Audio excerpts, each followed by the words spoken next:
Jõudu on kogunud pilt, mida Iraan ja tema relvarühmitused ei tahtnud näha. Ade Zvartog mõrgas taas kriisikeskmes sel teisipäeval, 31. märtsil 2026. See, mida Lähis-Idas nähakse, on üha avalikum eskalatsioon, kus Ameerika Ühendriigid kasutavad lennukit, mida paljud pidasid tänapäevase sõja jaoks liiga vanaks. Aga mis nüüd ilmub uuesti otsese survevahendina Teheraniga seotud relvarühmituste vastu. Peamine punkt on selge, kui Washington otsustab purustada relvarühmituste positsioonid ja kaitsta naftateed. Ades lakkab olemast mineviku sümbol ja muutub nüüd jõhkraks hoiatusvahendiks.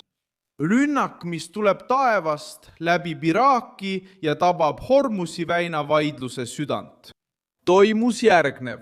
Ameerika Ühendriigid kinnitasid 19. märtsil rünnakuid Iraani sõbralike rühmituste vastu Iraagis.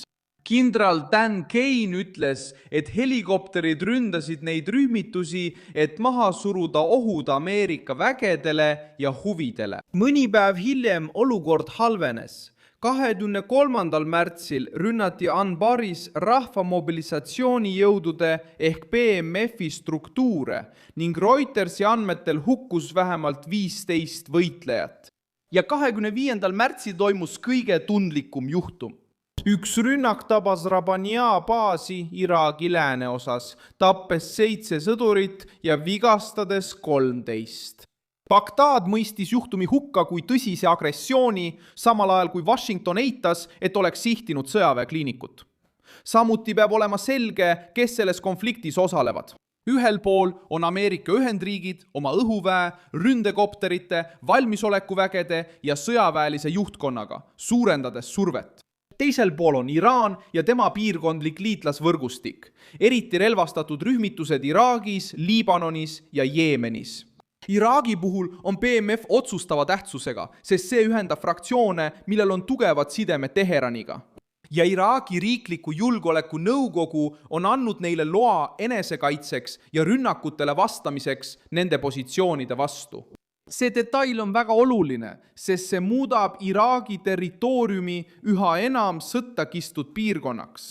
Ja just siin tulebki mängu Hades poliitilise ja sõjalise jõuna. Ta ei ilmu välja ainult ründelennukina. Kuidas Ameerika Ühendriigid sellele reageerivad, kasutades õhurünnakute survet, tugevdatud sõjalist kohalolekut ja ettevalmistusi suuremateks operatsioonideks.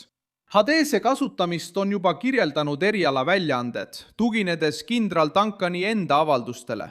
Warthog jälitab kiireid rünnakualuseid Hormusi väinas. See aitab selgitada, miks lennukit, mida paljud pidasid vananenuks, on taas rohkem kasutusele võetud. See sobib karmideks, otsesteks ja odavamateks missioonideks, väikeste ja kiirete sihtmärkide nagu relvastatud paadid ja avatud positsioonid vastu.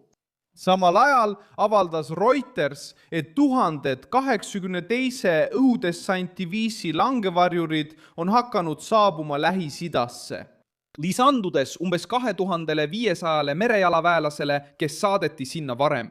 Uuritud võimaluste hulgas on naftaradade kaitsmine, surve suurendamine Iraani rannikule ja isegi tegevuste toetamine strateegilistes punktides, näiteks Hargi saarel. Ja miks see kõik praegu nii oluline on? Sest see sõda ei ole enam lihtsalt rünnakute vahetamine Iisraeli, Ameerika Ühendriikide ja Iraani vahel. Kui Iraan suudab Hormusi kinni panna, avaldab ta survet globaalsele turule ja sunnib mitmeid riike pooli valima. Kui Ameerika Ühendriigid selle surve murravad, nõrgestavad nad mitte ainult Teherani, vaid ka tema relvarühmitusi ja võimet levitada ohtu kogu piirkonnas. Washington tahab näidata, et on valmis lööma eesliini pihta, relvarühmituste ja Iraani võimu toetavate teede pihta. Ja Hades, keda paljud pidasid selleks sõjaks liiga vanaks, ilmub taas välja kui lihtne, agressiivne ja väga sümboolne tööriist selle uue etapi jaoks.